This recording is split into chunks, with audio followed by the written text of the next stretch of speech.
did that. We had these two tenets. We were a musical group and we were a social group. And we just take away the musical group, and the social aspect would be the same. I think people will cherish all of these rehearsals a lot more because once it's taken away from you, really see how much it meant to you, like how much the team meant and all of that.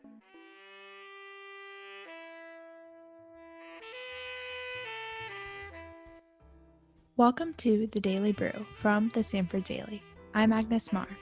A crucial part of performing arts is the ability to perform live and gather in groups to produce and practice content. But what do the performing arts look like now during COVID-19?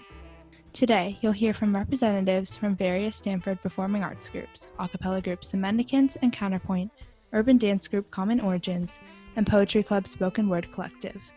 They share their thoughts on how COVID-19 affected their club last quarter, the various challenges that came with it, and how they will adapt this upcoming quarter. Enjoy the episode.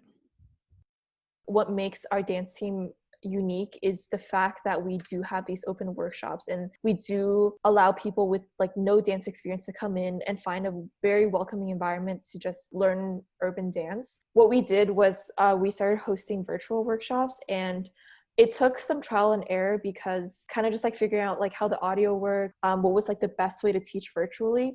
But in the end, we still had spring workshops. They were just virtual. And we used a combination of Zoom and Facebook Live. And so the choreographer who was teaching would basically stream themselves on Facebook Live because Facebook Live allows you to mirror yourself. So it's kind of like you're teaching in front of a mirror. And then everyone who attended the workshop would be on Zoom to kind of get that community sense. This is Michelle Shu from Common Origins. Before COVID-19, they would host workshops twice a week, open to anyone regardless of dance experience. Luckily, after some trial and error, they were able to utilize online platforms to continue their dance workshops. However, for a cappella groups, it was a bit more challenging to continue normal activities virtually. Singing over Zoom, just with this, even this micro latency that exists on Zoom, we found it to be pretty impossible, unfortunately. There's more going against us as a singing group than I think almost any other type of group, because to really sing together effectively, we need to be close to each other so that we can hear each other. And so most of our activities kind of disappeared. Our rehearsals weren't really possible. And in terms of music, we could only really do remote things. And so we tried to think of some creative ideas. We did a few individual singing posts. So those are on our Instagram. And we did a little bit of just recording for fun with one another. That's pretty much all that we got the chance to do for singing, because it's really hard to sing together over Zoom or any other platform. This is Rylan Pampush and Hannah Proustis-Weinbaum, representatives from the Mendicants and Counterpoint respectively. Counterpoint was able to do their winter show, but couldn't do their spring show. However, some clubs, such as Spoken Word Collective, had an easier time than others switching over to virtual. I talked to Darnell Carson from Spoken Word to learn more. We could do everything through Zoom, and it's not the most ideal situation. It still worked out pretty well. I hosted a series of open mics, and that went really well. I had between 30 and 70 people every week. Being home has made it a little bit more difficult for us to get together and to plan things, as far as everyone being available or having the capacity. But as far as the actual logistical work of putting things together, that part hasn't been too hard. It was also challenging to maintain a sense of community virtually. Normally, with everyone being on campus, it is easier to see people every day. Now, with club members scattered to different parts of the world, it is harder to keep in touch. We, the Mendicants, pride ourselves on being not just a singing group, but also a really close support group for the members and a close community. And we generally, rehearsals are a place that most of us want to be each week. It's not a burden. And we're friends outside of the group. We hang out outside of the group all the time. And so we discovered spring quarter that it was harder to sort of just keep us together as a social group than I expected it to be when you took away that musical component. Especially for a group like Common Origins, where we are an open organization, what really keeps our team together is the sense of community and making everyone feel welcome. And so I think virtually it's obviously harder to do that because we're just physically apart. The only way we can really stay connected is through Zoom. We're working on still making the team feel close together and getting that sense of camaraderie. We've been working with our social chairs, especially now, the work that our social chairs do, it's extremely important. For spring quarter, we tried doing like virtual Special D. We set up like a Kahoot game and everything. And so just thinking about other activities to do. Another challenge is getting people to come to virtual events. Darnell mentioned that he had to reach out to people directly and had to go more out of his way to publicize his events. People already spend so much of their day now on Zoom for like necessary reasons, school, work, checking in with their friends and things like that, that getting people to go to events that they have no obligation to be at takes a lot more work. And you really have to I had to do a lot of, hey, this thing is happening, please come, this thing is happening, messaging people directly. I got a bunch of features for the open mic series, and I don't think without the features I would have got as many people as I did. But I knew because I'm on Zoom, I have to give them a reason to come. What makes your event so necessary that I have to spend another hour or 2 hours on Zoom? As the school year is quickly approaching, auditions and recruiting new members are a big priority on people's minds.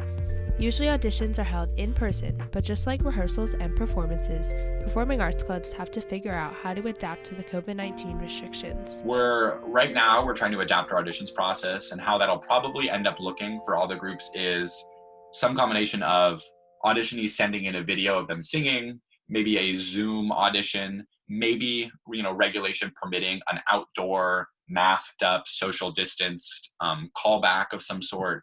We are discussing how we can get more freshmen to join the team, because a lot of what keeps CO going is every year we have a new group of freshmen who come in who are super excited about learning how to dance. I think that's going to be a challenge virtually. This school year, only certain classes will be on campus each quarter. This presents various challenges as some members are on campus while others aren't, and clubs will have to figure out how to continue rehearsals while maintaining community. So in the fall, we'll only have our returning sophomores, and then of course when we take new freshmen, which is 4. Whereas winter, spring, we'll have the 8 returners that make up our juniors and seniors classes.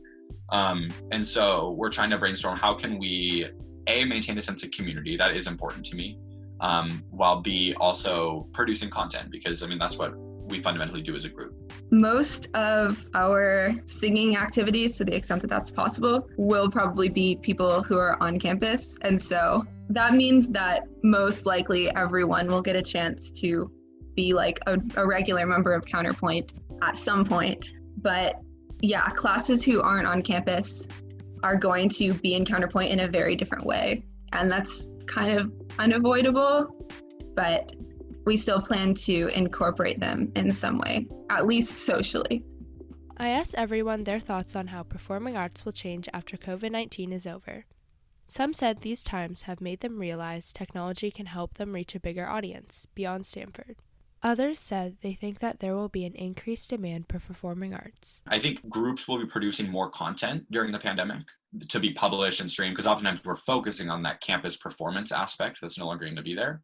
It allows us to reach a wider audience, because that's one thing, we've all traditionally focused on our campus community because that's, kind of where we live and our core purpose. But going virtual does allow us to broaden our horizon in terms of our audience. We can reach alumni across the world of our group or Stanford in general.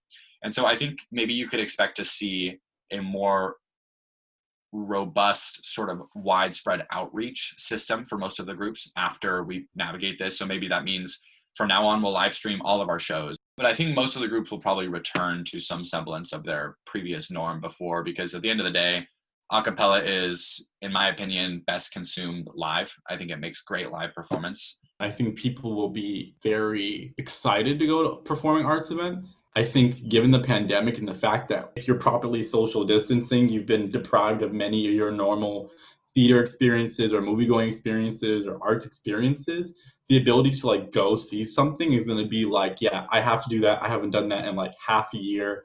We're going. Despite all the challenges COVID-19 has brought to performing arts groups, many are trying to find the good in these unique circumstances. I had a call this last week, there's 10 a cappella groups on campus. We had a representative from all 10 groups, and we all came together and we started trying to, hash out what will this auditions process look like. I'm really excited and heartened by how all 10 groups seem to be sort of collaborating to find solutions to this, because we understand that we are, at the end of the day, an a cappella community at Stanford, and that we believe that we add something to the greater Stanford community as a whole. I am excited to see what we collaboratively come up with as ways to continue engaging in future years, and I'm, I guess, proud to be a part of that. This episode was narrated, edited, and produced by Agnes during the Stanford Daily Summer Journalism Workshop. Our managing editor is Ellie Wong. For more podcasts from the Daily, visit stanforddaily.com/category/podcasts.